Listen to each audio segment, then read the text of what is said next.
Do I believe in a God? I'm happy that you asked because it's like that was one of my like back pocket questions. I was gonna like we'd be just like shooting the shit. I'd be like, yeah, do you believe in God? I think I saw it on the Eric Andre show. I do believe in God. Um, I have no idea what that means. I'm not going to pretend to know what it means, but I know a little bit of what it means to me, which is a little bit of my it's a combination of confidence, humility, and arrogance. So it's kind of like humility is the antidote to arrogance, and confidence is the antidote to humility. And well, what is arrogance? I guess is the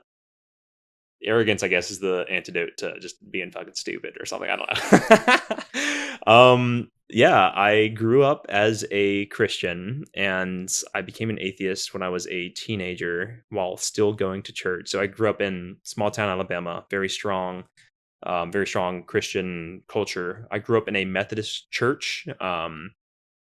Though Southern Baptist was kind of like the cultural flavor of the town that I grew up in. Is majority of that, but they're very very similar in some ways.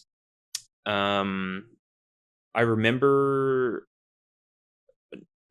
I don't think it's fruitful to dive into when I first got away from believing in God, but it was basically the narrative that I grew up with, and at some point I started questioning, and I was like, oh, I don't actually believe in this. And then there was several years of being an atheist. So I kept going to church for a while, and then once I got to college, it's like I'm just kind of like atheist. I'm just kind of hanging out. I'm a nihilist. I'm just a creature on this planet, but not even having that self-awareness to refer to myself as a creature. I was just living and just did not have any kind of awareness of a higher power.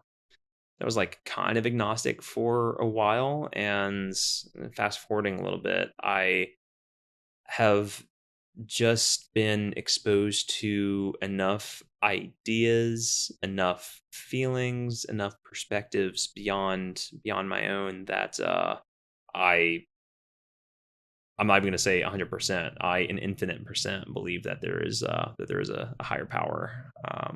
I do believe that it is both conscious and unconscious. It is the ultimate paradox. It is not even an it.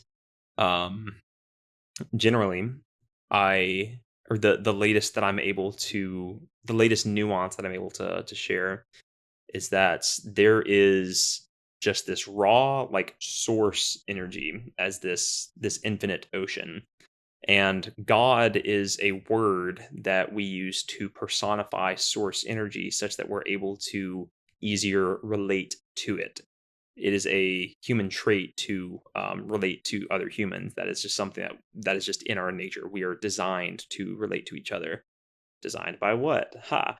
Then below the concept of God, in terms of like abstraction, there's this idea of like the like spirits, great spirits, holy spirits, whatever. If you keep going down that road, down that road, you land on soul, and there's this idea of like a soul living multiple lifetimes. There is an idea of a soul living one lifetime and then either going to heaven or hell. um and the cool thing here is that there's also like reincarnation is a theme here as well. There's a really cool idea that these different mutually exclusive belief systems can both be true at the same time if you zoom out far enough. So there is the Christian idea of heaven and hell, or the idea that I am aware of as Christian as heaven and hell, where your soul comes into your body and then your body lives this life, and then when your body's done, then there is a binary yes or no decision for are you a good boy, are you a good soul, you want to be come chilling with Jesus, or go burn for eternity. um that's one concept, and another concept is in this reincarnation, where it's like you live this life and you have this karmic debts, and you either accumulate more or you pay off your karmic debt in this time, or you maybe both, because karma doesn't have to be like a linear thing. It can just be this infinite thing. And then you will reincarnate into either a better or worse position. There's one idea that you are rewarded for having a good life by having a better life in the next one. Then there's this idea of like strength training, where by lifting the weight successfully, congratulations. In the next lifetime, the weight gets heavier.